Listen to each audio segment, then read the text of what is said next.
अस्सलाम वालेकुम। Welcome back to the channel easy learn Urdu medium. आज हम लोग 8वीं जमात मजमून उर्दू बाल भारती का हिस्से नज़्म में से नज़्म नंबर 2 फ़ौज आदा में हलचल, इस नज़्म के सवाल व जवाब हल करने वाले हैं। चलिए शुरू करते हैं।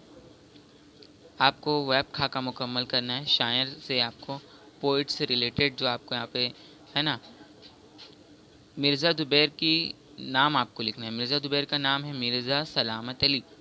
सन पैदाइश यानी वो कब पैदा हुए, 1803 में। मकाम पैदाइश दिल्ली में हुए। उनका इंतकाल 1875 में हुआ। मकाम इंतकाल लखनऊ। उस्ताद का नाम है मीर मुज़फ़्फ़र हुसैन ज़मीर। अगला सवाल एक जुमले में जवाब लिखिए। पहला, इब्ने शेर खुदा से मुराद कौन है? जवाब, इब्ने शेर खुदा से मुराद इमाम हुसैन है। दूसरा, इब्ने शेर खुदा के हमला आवर होने का क्या अंजाम हुआ? जवाब, इब्ने शेर खुदा के हमला आवर होने पर आफताब चिल्ला उठा, चांद दो टुकड़े हो गया, जो तलवार के सामने आया कत्ल हो गया। तीसरा, मैदान जंग में मौला आगे बढ़े तो किसने हिफाजत की? जवाब, मैदान जंग में मौला आगे बढ़े तो हज़रत जिब्रील ने हिफाजत की। सवाल नंबर 4, सहरा से शेर क्यों भाग गए? जवाब, हज़रत हुसैन के हमला आवर होते ही ऐसा हंगामा बरपा हुआ कि शेर सहरा से घबराकर भाग गए।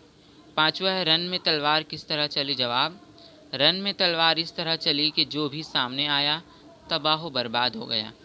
छठा सवाल, तलवार के डर से अफलाक पर क्या असर हुआ? जवाब, तलवार के डर से अफलाक थर्रा कर रह गए और आसमान के तारे ज़मीन पर गिरते गिरते बचे। सातवां है, सूरज की शक्ल किसके खौफ से बदरूप हो गई? जवाब, सूरज की शक्ल तलवार के खौफ से बदरूप हो गई। मुख्तसरन जवाब लिखिए। पहला, मैदान करबला में इब्ने शेर खुदा ने अपनी शुजाअत का नमूना किस तरह पेश किया? जवाब, मैदान करबला में इब्ने शेर खुदा ने बेमिसल शुजाअत का नमूना पेश किया। आपके दो धारी तलवार के वार से न सिर्फ दुश्मनों के फौज के सिपाही लरज उठे, बल्कि चांद और सूरज भी कांप उठे। आपकी तलवार के सामने जो भी दुश्मन आया मारा गया। दूसरा, मरसिए के तीसरे बंद की रोशनी में हज़रत हुसैन की तलवार के कारनामे लिखी। जवाब, हज़रत हुसैन की तलवार बर्क रफ्तारी से चल रही थी। ये तलवार जिस सर की तरफ लपकती दिलो जान तबाह हो जाते। ये तलवार दुश्मन के सर से कांधे पर और कांधे से सीने पर जा पहुंचती और दुश्मन की जान ले लेती। आसमान में तारे भी अजल के खौफ से थर्रा गए। वो गाय भी बार बार जख्मी हुई जिसकी एक सींग पर ज़मीन टिकी हुई थी। तीसरा है, सरदार शाम सिर्फ तेग चमका के क्यों रह गए? जवाब, इमाम हुसैन की तलवार का हमला इस कदर तेज़ था कि इसके सामने हर कोई बेबस था। सरदार शाम तेगी लेकर आए मगर आगे बढ़े, मगर वो हमला न कर सके और न मुकाबला, बस तलवार को चमका कर रह गए। अब अगला सवाल है, फितनागर और कीनावरों के साथ होने वाले सुलूक को बयान कीजिए। जवाब, यजीद के फितनागर और कीना पुरवर सिपाही इमाम हुसैन पर यलगार करना चाहते थे, मगर इमाम हुसैन की बर्क रफ्तार तलवार ने इनके छक्के छुड़ा दिए। मौत की ऐसी तेज़ हवा चली कि इसके सामने कोई फितनागर टिक न पाया। मौत ने फितनागरों और कीनावरों को पर की तरह उड़ा दिया। जागे तीर चला तो दुश्मन के रिसाले तक उड़ा ले गया। अगला सवाल है, मैदान जंग की अफरा तफरी को अपने लफ्ज़ों में बयान कीजिए। जवाब, हज़रत इमाम हुसैन इब्ने अली की तलवार चली तो मैदान जंग में सख्त अफरा तफरी मच गई। इनके हमले से दुश्मन थर्रा उठे। पैदल हो या सवार, हर एक अजीब अफरा तफरी का शिकार था। मौत ने लश्कर की सिपाहियों को निशाना बनाया। तैग हुसैन ने किसी के सर को काटा तो किसी के पाँव को। कीनावरों को इस तैग ने परों की तरह उड़ा दिया। इस तैग को किसी की सरकशी पसंद न थी, इसलिए वो दूसरों को गिराकर तनों के खाक में मिलाती जा रही थी। अब वसाहत मेरे बयान के दर्ज झेल अशार की तशरीह बयान करना है। पहला, मौला बड़े जो तेग दो पेकर को तोलकर, रूहुल अमी सुपुर हुए शहपर को खोलकर। जवाब देखिए, शायर कहते हैं कि जिब्रील अमी मैदान जंग में इमाम हुसैन की नुसरत चाहते थे। चुनांचा जैसे ही जंग का आगाज़ हुआ, हुसैन दो धारी तलवार लेकर आगे बढ़े।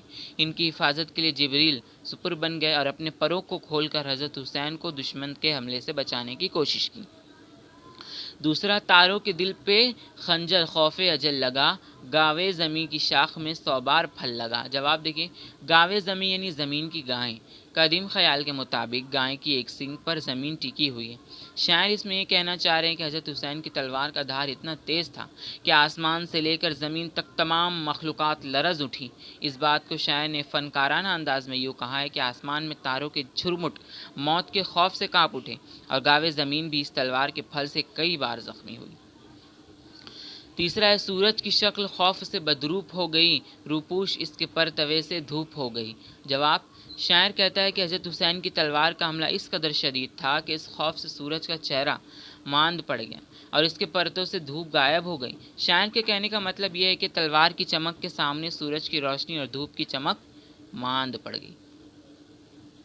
تلاش و جستجو درج ذیل الفاظ کے لیے نظم سے ایک لفظ تلاش کر کے لکھنا۔ دیکھیے پہلا ہے دو دھاری تلوار، جس کا تیگ دو سر، فساد پیدا کرنے والا فتنہ گر، سواری پر چڑھنے والا سوار، دشمنی یا حسد رکھنے والا کینہ ور۔ ذیل کے القاب جن کے لیے آئے ان کے نام لکھیے۔ ابن شیر خدا حضرت امام حسین اور روح الامی حضرت جبریل ہیں۔ نظم سے درج ذیل معنی والے محاورے تلاش کر کے لکھے۔ آخری سوال پہلا، الٹ پلٹ ہونا، زیر و زبر ہونا، اچھا لگنا، پسند آنا یعنی خوش آنا، برباد کرنا، مٹی ملانا مطلب خاک میں ملانا۔ تو یہ تھے فوج اعداء میں ہلچل اس نظم کے سوالات و جوابات۔